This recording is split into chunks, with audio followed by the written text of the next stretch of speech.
Salam. Bapak, Ibu, saudara-saudara, salam sejahtera dalam kasih Tuhan Yesus Kristus. Selamat beribadah pada hari ini, Minggu 21 Maret 2021. Liturgi yang kita pergunakan adalah liturgi Minggu Sengsara. Sesuai Almanak Nas GKE, hari ini kita memasuki Minggu Sengsara ke-6. Untuk jemaat GKE Langkai yang beribadah di rumah, persembahan dapat diantar ke kantor Majelis Jemaat GKE Langkai pada hari kerja, atau bisa ditransfer melalui rekening Majelis Jemaat GKE Langkai di Bangkalteng yang tertera di lembaran Warta Jemaat, atau bisa dilihat di layar video ini. Apabila sudah melakukan transfer, harap menghubungi bendahara dan bukti transfer. Kita memulai ibadah kita.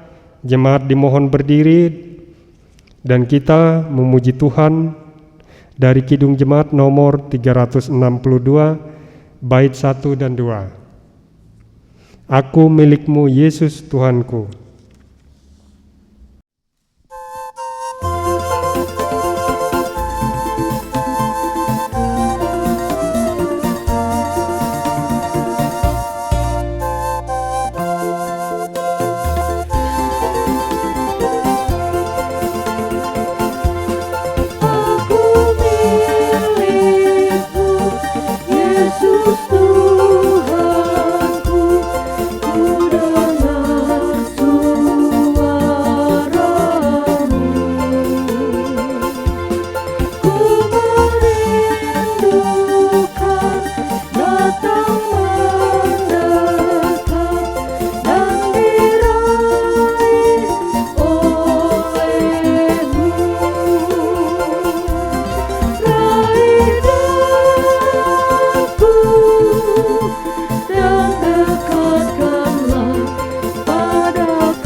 Hari ini kita memasuki Minggu Sengsara ke-6.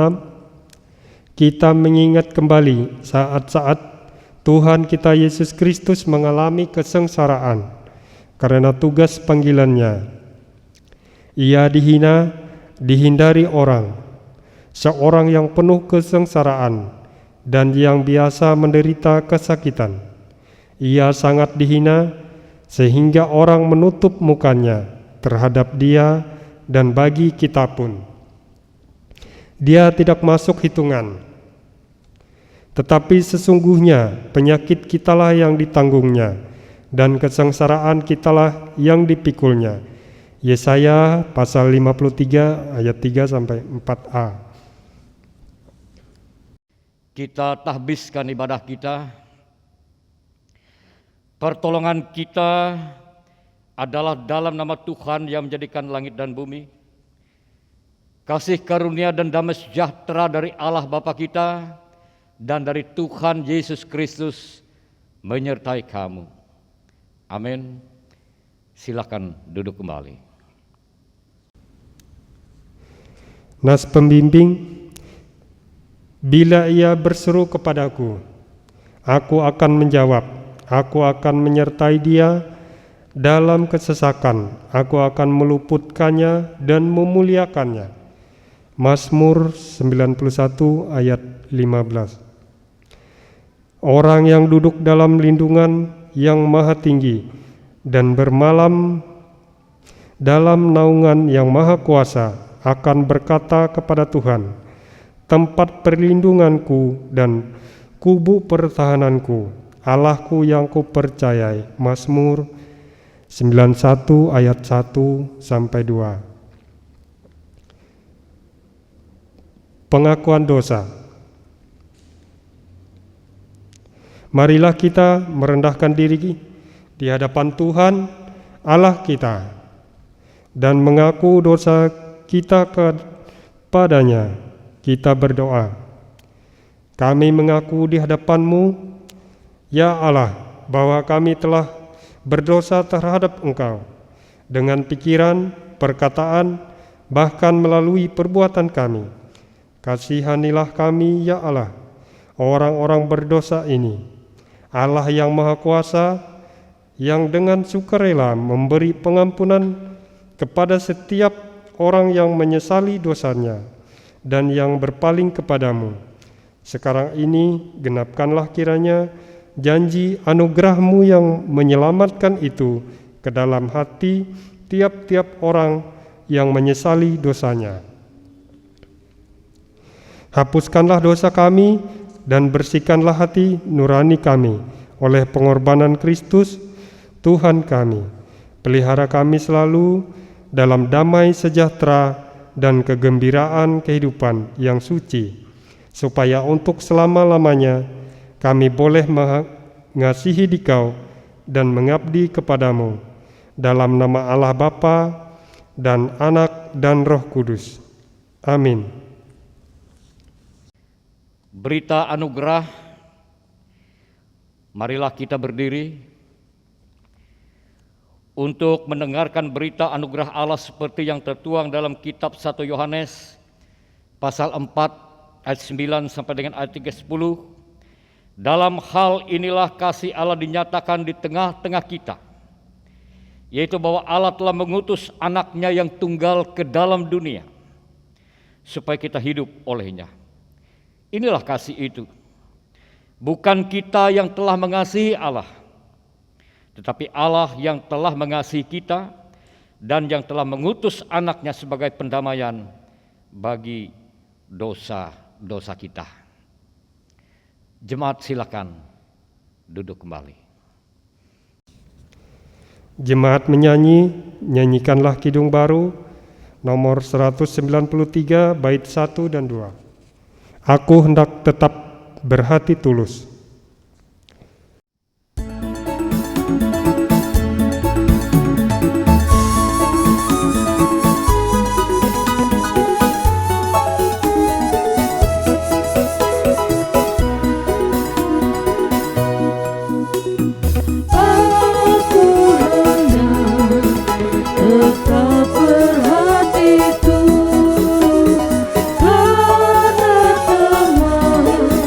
Karena teman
puji-pujian. Sekarang ini muliakanlah Tuhan Allah kita dan pujilah namanya. Yang tinggi luhur, bersyukurlah kepada Tuhan sebab Dia baik. Bahwasanya untuk selama-lamanya kasih setianya. Marilah kita membaca secara bersama-sama. Mazmur 96 ayat 1 sampai 5. Nyanyikanlah nyanyian baru bagi Tuhan. Menyanyilah bagi Tuhan. Hai segenap bumi, menyanyilah bagi Tuhan, pujilah namanya. Kabarkanlah keselamatan yang daripadanya. Dari hari ke hari ceritakanlah kemuliaannya. Di antara bangsa-bangsa dan perbuatan-perbuatannya yang ajaib di antara segala suku bangsa. Sebab Tuhan Maha Besar dan terpuji sangat. Ia lebih dahsyat daripada segala Allah. Sebab segala Allah bangsa-bangsa adalah hampa. Tetapi Tuhanlah yang menjadikan langit. Hormat bagi Bapa serta Anak dan Roh Kudus, seperti pada permulaan sekarang ini dan selama-lamanya. Amin.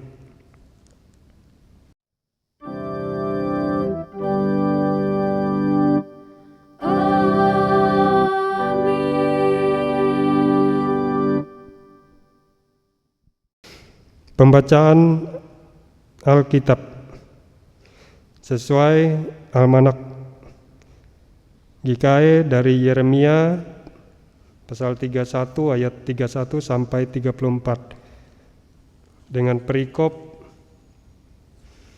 Perjanjian Baru. Sesungguhnya akan datang waktunya, demikianlah firman Tuhan. Aku akan mengadakan perjanjian baru dengan kaum Israel dan kaum Yehuda.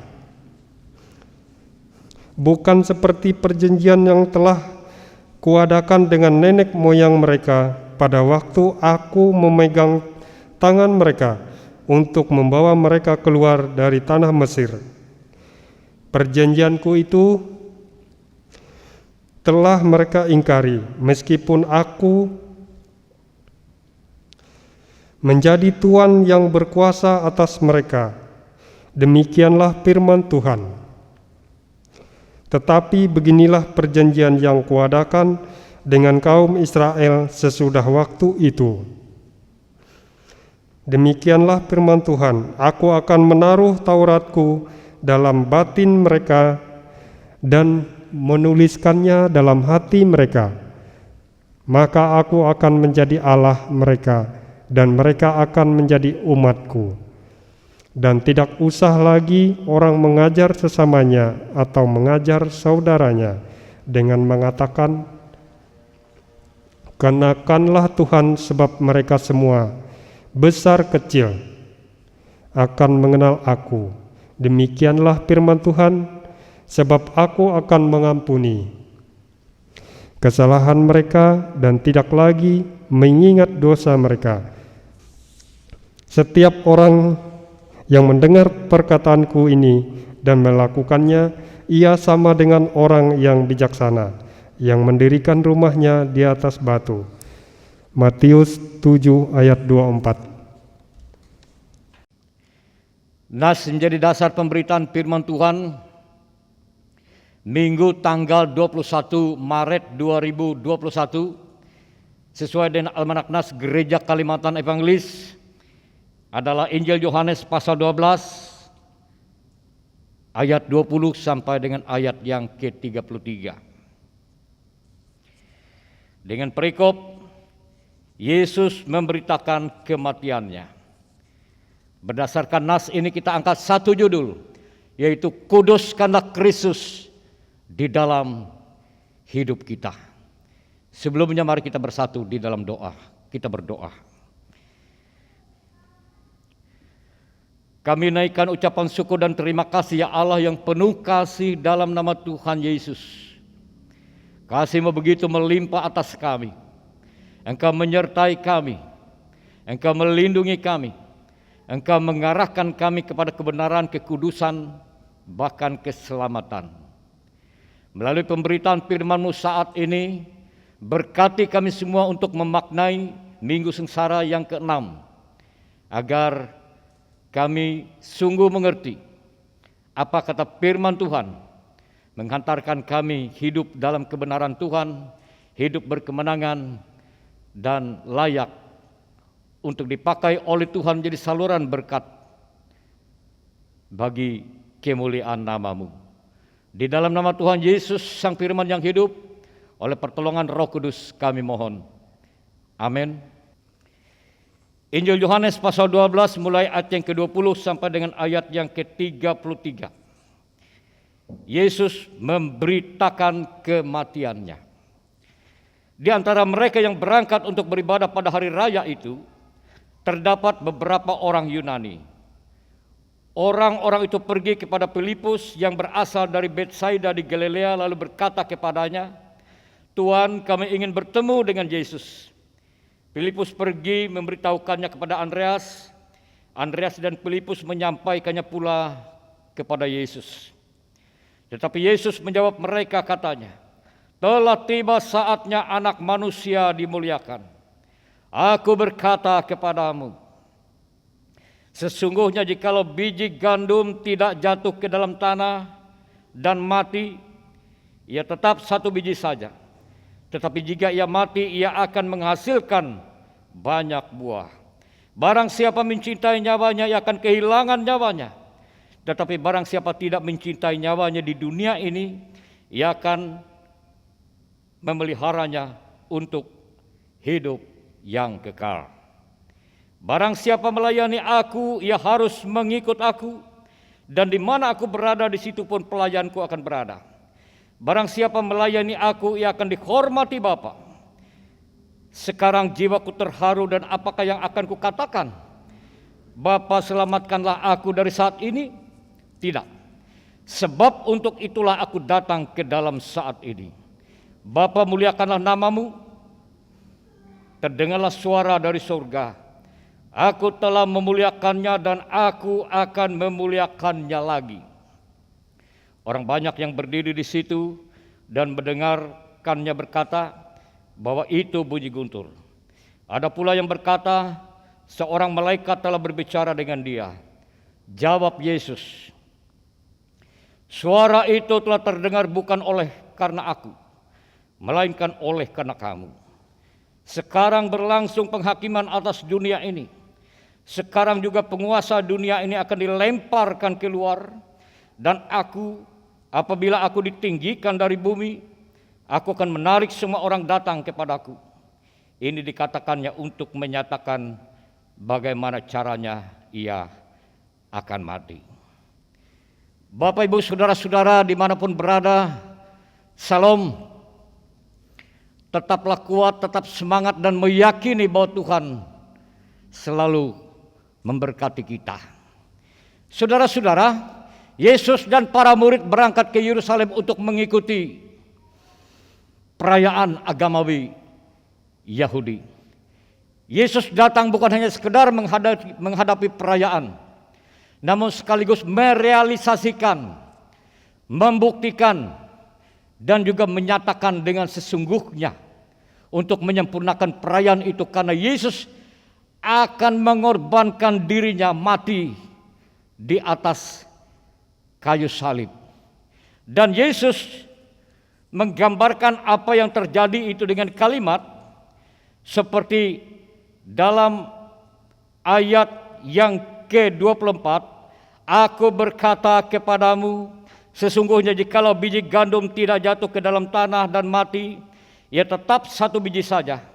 Tetapi jika ia mati, ia akan menghasilkan banyak buah.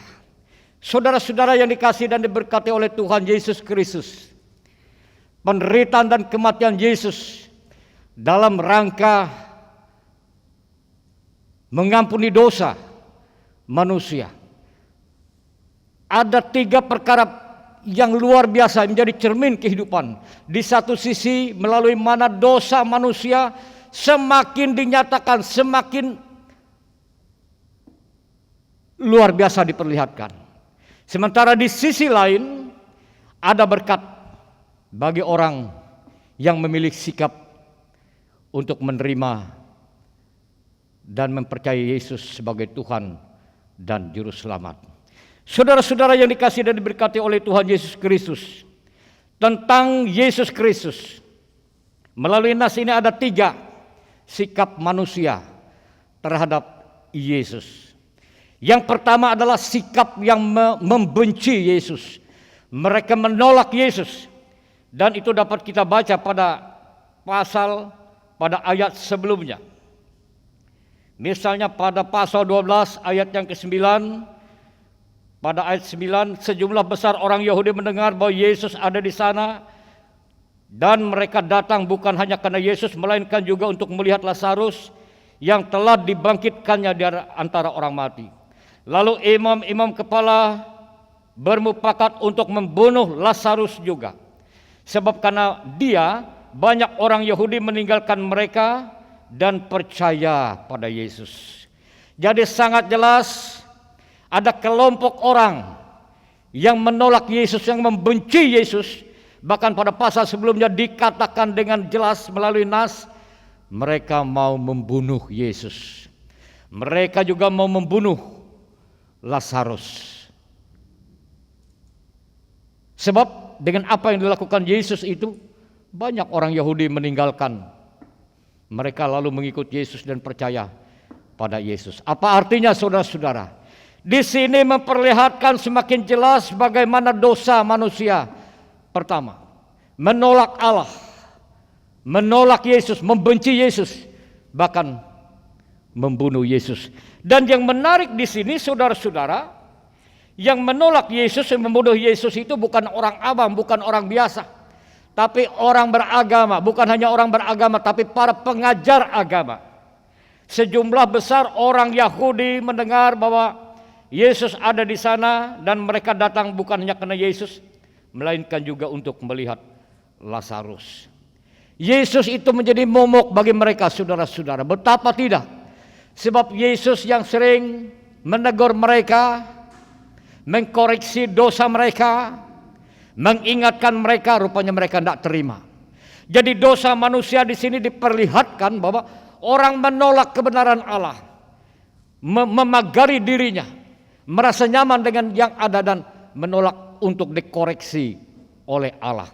Jadi ini adalah kelompok pertama manusia yang diperlihatkan di sekitar peristiwa kematian dan penyaliban Yesus.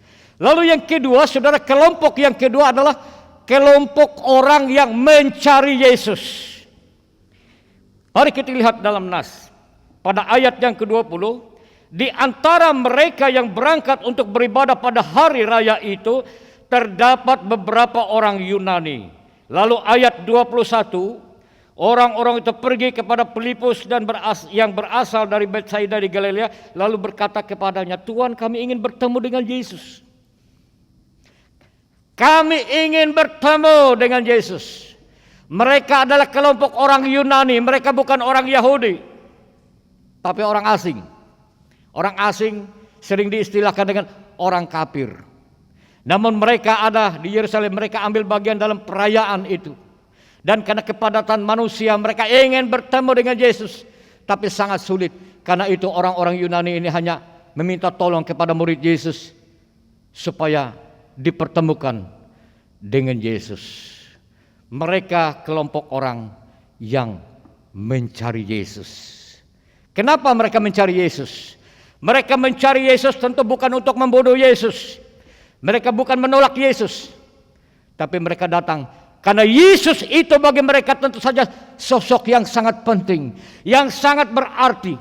Bisa jadi orang-orang Yunani ini telah mendengar tentang siapa Yesus itu, tentang pengajaran Yesus, tentang apa yang dilakukan oleh Yesus, sehingga pada kali ini mereka ingin berjumpa dengan Yesus, ingin belajar dengan Yesus. Dan tentu pada akhirnya pasti mereka akan menerima Yesus. Saudara-saudara, hal yang kedua ini juga penting. memperlihatkan bagaimana cermin kehidupan manusia di sekitar peristiwa penderitaan, kematian dan penyaliban Yesus. Ada kelompok orang yang mencari Yesus, yang mengandalkan Yesus, yang menerima Yesus. Pertanyaan kita ialah, apakah saudara dan saya termasuk kelompok orang yang mencari Yesus? Ketika ada masalah, mencari Yesus. Ketika sukses, mencari Yesus. Apa yang kita cari sesungguhnya di dunia ini, saudara? Banyak orang di dunia ini mencari kenikmatan hidup, mencari sesuatu hanya untuk hal-hal yang duniawi. Tapi orang-orang Yunani ini mencari Yesus yang berkaitan dengan sesuatu yang paling berarti bagi hidup mereka, tentang keselamatan mereka. Mereka mencari Yesus. Semoga saudara dan saya adalah orang-orang yang mencari Yesus, yang mengandalkan Yesus, yang menerima Yesus, yang meyakini bahwa hidup dan mati kita hanya tergantung karena Yesus. Di samping dua kelompok sebelumnya yang kita sebutkan, saudara, ada kelompok yang ketiga, yaitu kelompok orang yang bersama-sama dengan Yesus tapi tidak mengenal Yesus. Ini juga tidak kalah menarik, saudara. Orang-orang yang selalu bersama dengan Yesus tapi sesungguhnya mereka tidak mengenal Yesus. Ada dua kelompok ini. Ada kelompok para murid, orang-orang Yahudi, melalui mana Yesus sering melakukan mujizat, mengajar, namun mereka tetap tidak mengenal Yesus. Tidak mengenal Allah, melalui mana Yesus akan menyelamatkan mereka melalui penderitaan dan kematiannya. Dan ketidakmengenalan mereka itu, misalnya contoh, dalam ayat-ayat melalui mana ada suara dari sorga, aku telah memuliakannya dan aku akan memuliakannya lagi. Orang banyak yang berdiri di situ dan mendengarkannya berkata, ayat 29, bahwa itu bunyi guntur. Ada juga yang hanya mengatakan seorang malaikat berbicara padanya, hanya bunyi guntur. Padahal jelas-jelas nas ini mengatakan ada suara dari sorga berkata kepadanya, aku memuliakannya. Kenapa bisa terjadi begitu, saudara? Dalam hidup ini juga tidak jarang terjadi seperti itu.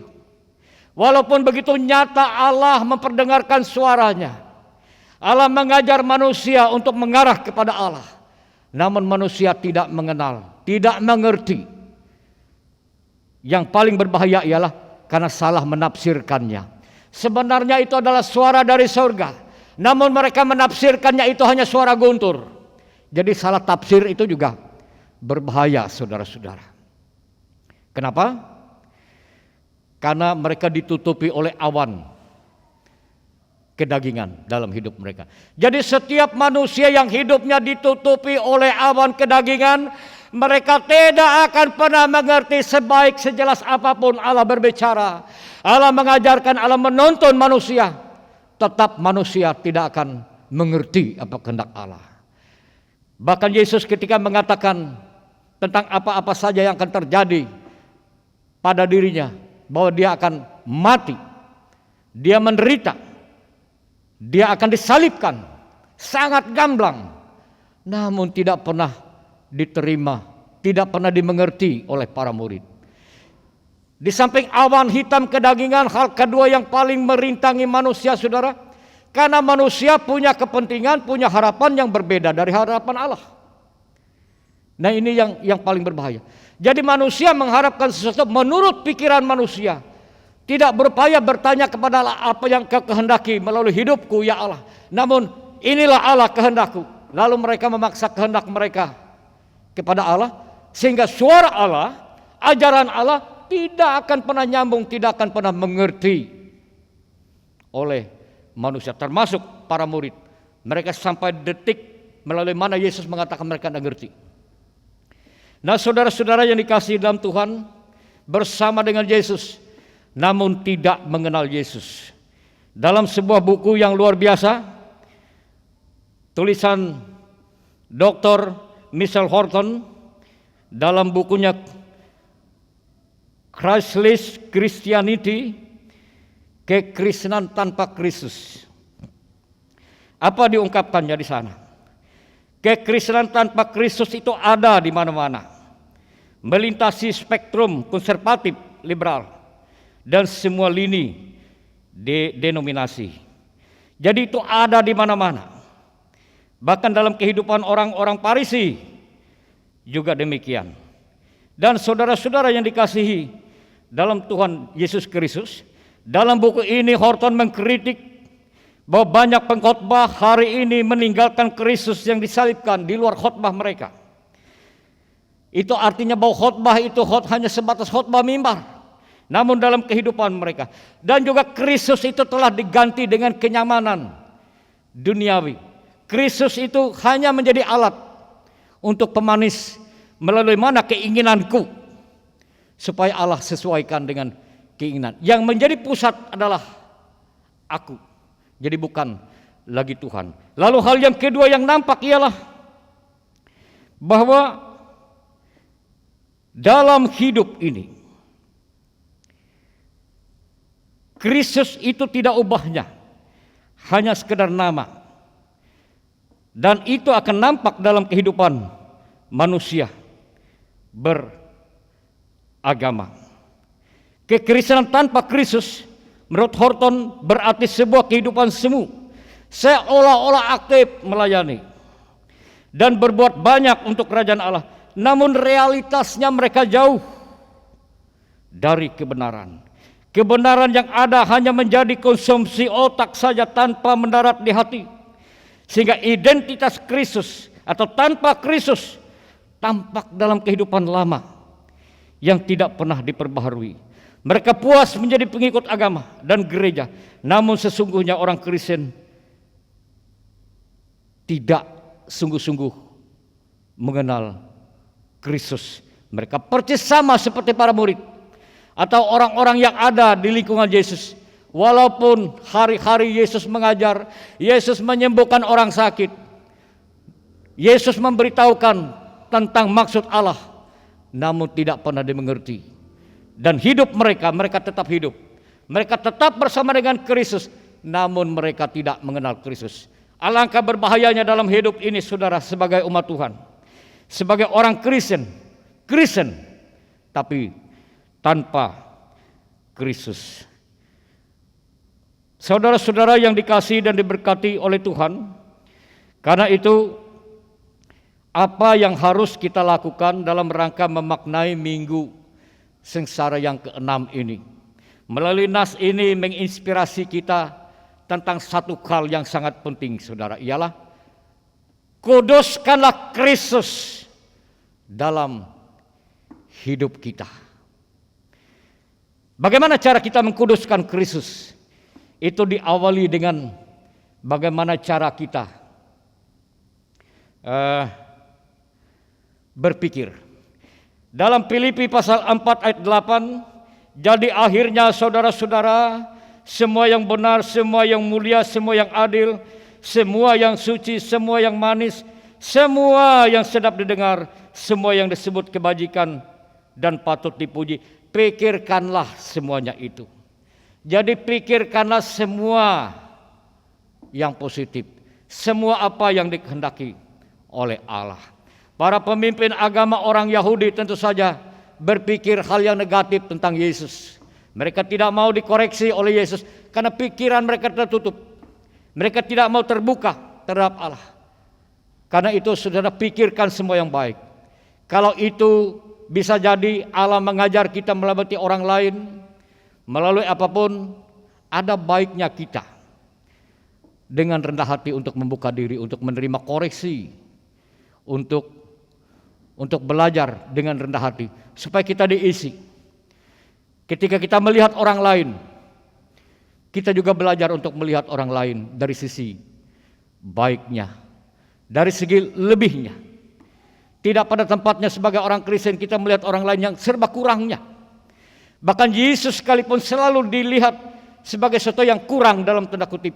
Karena itu bagaimana orang Yahudi, bahkan para pemimpin agama sendiri dapat menerima Yesus sebagai Tuhan dan Juru Selamat. Sebaik-baiknya ajaran Allah, bahkan Allah sendiri berbicara dari surga tentang aku akan memuliakannya dan memuliakannya lagi. Hanya itu yang terdengar adalah suara guntur. Jadi setiap orang yang menolak Yesus, menolak kritik dari Allah, dikoreksi oleh Allah, maka sebaik apapun cara Allah tidak akan pernah dapat diterima. Sebaik apapun khotbah pendeta Anda tidak akan pernah menjadi baik dan menjadi berkat bagi Anda. Karena saudara menutup diri dan takut untuk dikoreksi supaya lebih baik. Seperti orang-orang Farisi yang justru mereka mau membunuh Yesus, bahkan Lazarus sebagai saksi atau bukti hidup akan kemuliaan Allah, ingin mereka singkirkan. Jadi berpikirlah dengan positif. Yang berikutnya, saudara-saudara yang dikasihi dan diberkati oleh Tuhan Yesus Kristus, dalam Roma pasal 12 ayat 1, karena itu saudara-saudara, demi kemurahan Allah aku menasihatkan kamu supaya kamu mempersembahkan tubuhmu sebagai persembahan yang hidup, yang kudus, yang berkenan kepada Allah, itu adalah ibadahmu yang sejati. Tubuh kita ini adalah berkat dari Tuhan, saudara-saudara. Pergunakan tubuh ini untuk memuliakan Tuhan. Jadi kita ada di dunia ini bukan hanya sekedar ada lalu menikmati untuk keinginan kita sebagai manusia, tetapi Allah punya niat baik bahwa kita ada, kita harus menjadi saluran berkat Allah. Jadi gunakanlah hidup kita, tubuh ini, untuk memuliakan Tuhan, supaya hidup kita terang. Dan hidup kita, cara berpikir kita, gaya hidup kita sebagaimana Kristus yang selalu memikirkan sesuatu yang mulia, yang adil, yang berkat. Memiliki cara hidup Kristus. Jadi saudara-saudara, pada minggu-minggu sengsara ini, sebelum pada puncaknya nanti pada Jumat Agung akan melaksanakan perjamuan kudus, ada baiknya kita berbenah diri supaya segala apapun perayaan agama yang kita laksanakan itu bukan hanya perayaan biasa yang tanpa makna, tapi dia menjadi berkat bagi kita.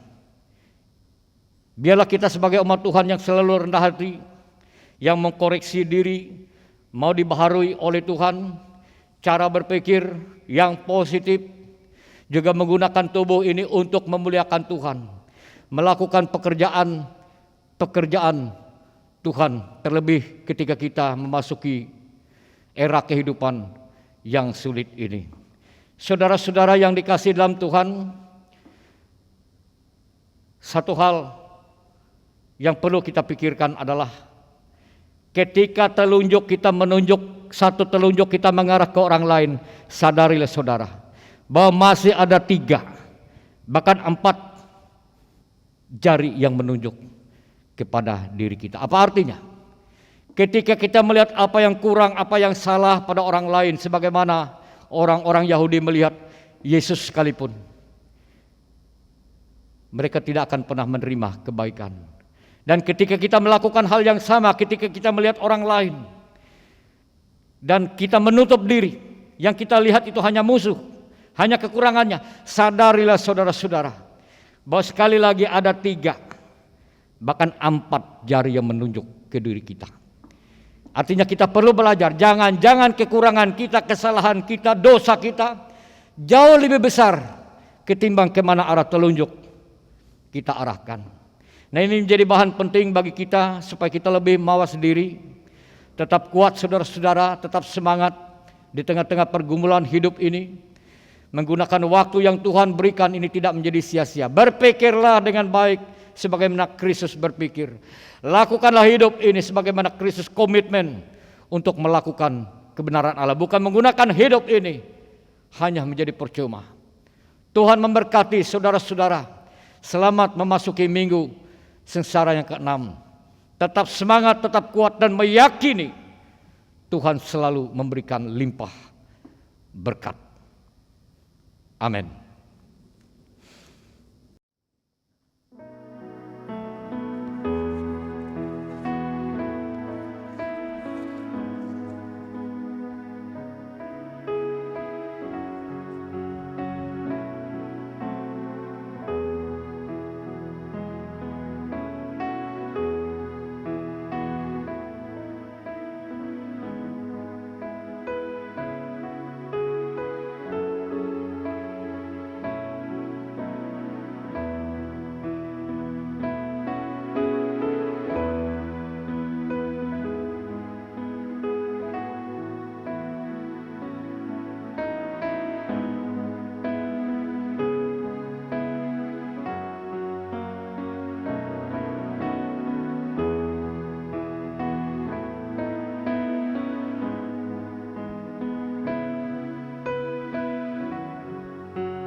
Yesus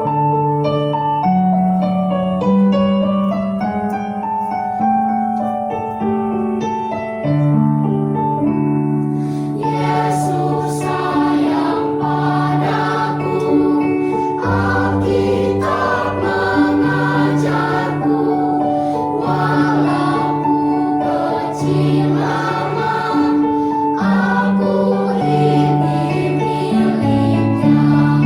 Yesus Tuhanku, sayang padaku. Itu firman-Nya di dalam Alkitab.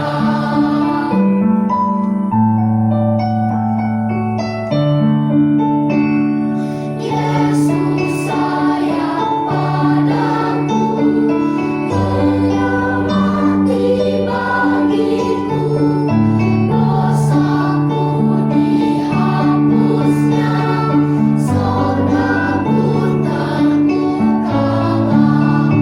Yesus Tuhanku, sayang padaku.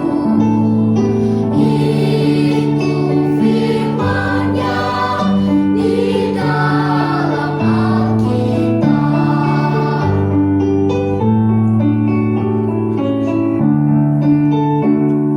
Yesus sayang padaku, waktu sakit badanku, aku ditungguinya dari sorga mulia. Yesus Tuhanku, sayang padaku. Itu firman-Nya di dalam Alkitab.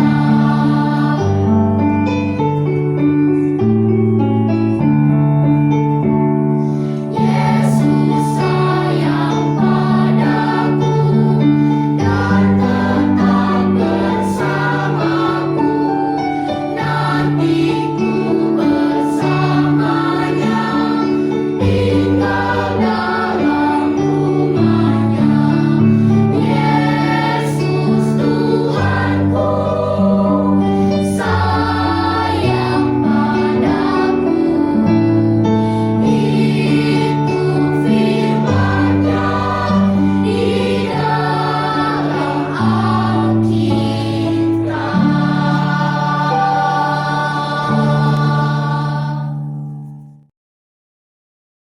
Kita berdoa. Terima kasih Tuhan karena firman-Mu,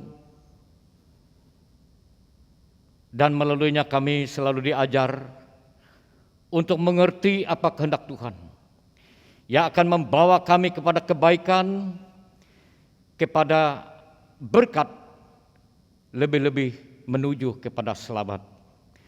Berkati kami semua yang beribadah, baik jemaat-Mu yang ada di sini, di rumah mereka masing-masing, dan dimanapun mereka berada.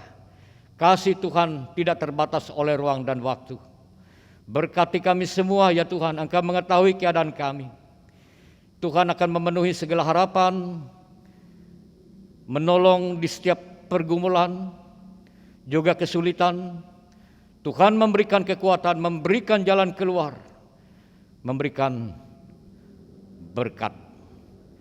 Berkati secara khusus jemaat GKI Langkai, jemaat kami, baik mereka yang telah mengalami duka cita, yang sedang mengalami sakit, mereka yang lanjut usia, walaupun dalam situasi yang sulit ya Tuhan, Engkau memberikan kekuatan bagi kami para hamba-Mu untuk melakukan pelayanan yang terbaik bersama dengan majelis jemaat di GKI Langkai ini. Engkau memberkati program sehingga apa yang kami lakukan sungguh-sungguh berdampak positif, berdaya guna, sebagaimana Kristus melayani manusia ini. Kami memohon berkat-Mu bagi keluarga-keluarga Kristen yang ada. Biarlah damai sejahtera Kristus selalu melingkupi mereka, memberikan cinta kasih yang baru setiap hari kepada suami istri. Engkau memberikan roh yang rukun. Engkau selalu membuka jalan di setiap kesulitan. Tuhan memberikan kekuatan untuk sanggup menang menghadapi berbagai macam tantangan dan pergumulan hidup.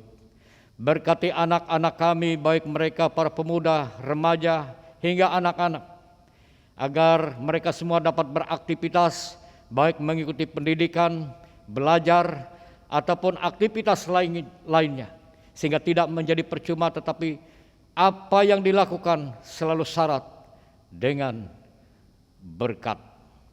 Kami percaya ya Tuhan, kami dapat maju, kami dapat berjalan, kami dapat menyaksikan iman dan hidup dalam kebenaran-Mu senantiasa. Karena Engkau mengasihi kami, Engkau menuntun kami dengan firman-Mu. Terpujilah Engkau ya Allah dari kekal sampai kekal, dalam nama Tuhan Yesus. Bapa kami yang di sorga, dikuduskanlah nama-Mu. Datanglah kerajaan-Mu, jadilah kehendak-Mu di bumi seperti di sorga. Berikanlah kami pada hari ini makanan kami yang secukupnya. Dan ampunilah kami akan kesalahan kami, seperti kami juga mengampuni orang yang bersalah kepada kami. Dan janganlah membawa kami ke dalam pencobaan, tetapi lepaskanlah kami daripada yang jahat. Karena Engkaulah yang punya kerajaan dan kuasa dan kemuliaan sampai selama-lamanya. Amin.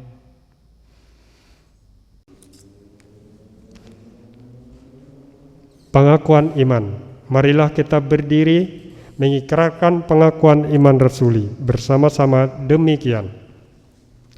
Aku percaya kepada Allah Bapa yang Maha Kuasa, Khalik langit dan bumi, dan kepada Yesus Kristus, Anaknya yang tunggal Tuhan kita, yang dikandung daripada Roh Kudus, lahir dari anak darah Maria, yang menderita di bawah pemerintahan Pontius Pilatus, disalibkan, mati dan dikuburkan, turun ke dalam kerajaan maut.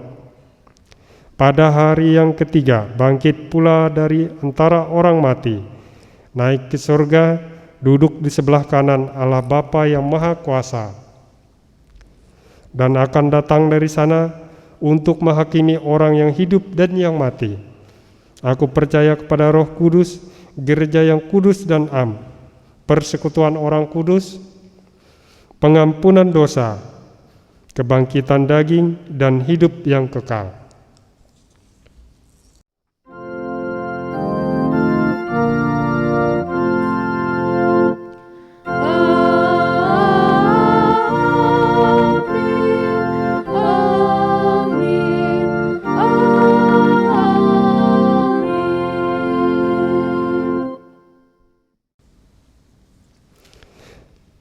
Persembahan syukur.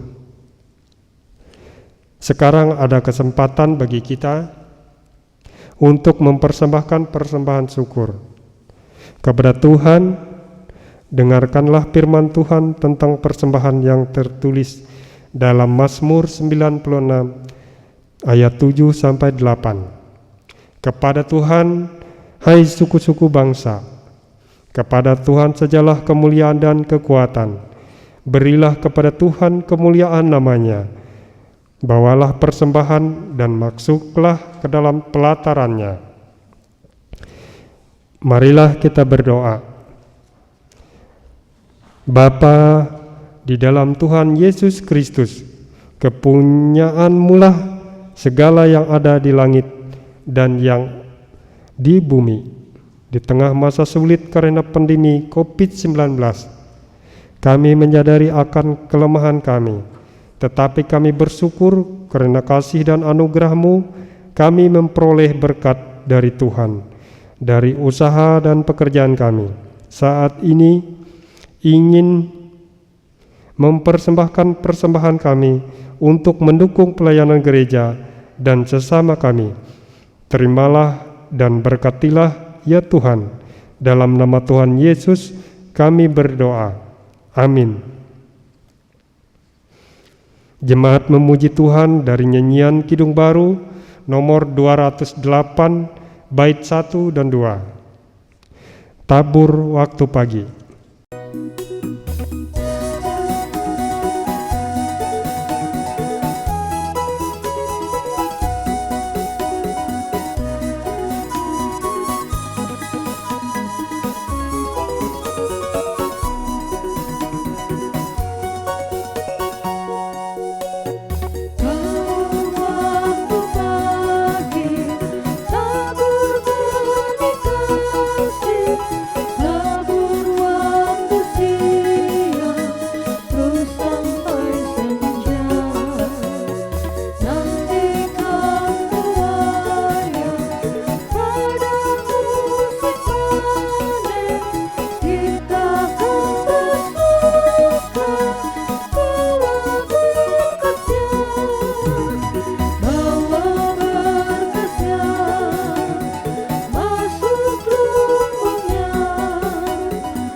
Saudara-saudara, dengan sukacita kami mohon untuk berdiri untuk menerima pengutusan dan berkat. Karena telah ternyata bahwa kamu adalah surat Kristus yang ditulis oleh pelayanan kami, ditulis bukan dengan tinta tetapi dengan roh dari Allah yang hidup. Bukan pada loh-loh batu, melainkan pada loh-loh daging, yaitu dalam hati manusia. 2 Korintus 3 ayat 3. Terimalah berkat Tuhan. Tuhan memberkati engkau dan melindungi engkau. Tuhan menyinari engkau dengan wajah-Nya dan memberi engkau kasih karunia. Tuhan menghadapkan wajah-Nya kepadamu dan memberi engkau damai sejahtera. Haleluya. Amin. Haleluya,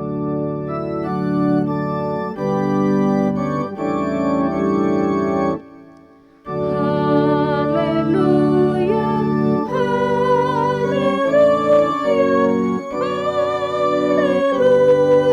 haleluya, amin, amin.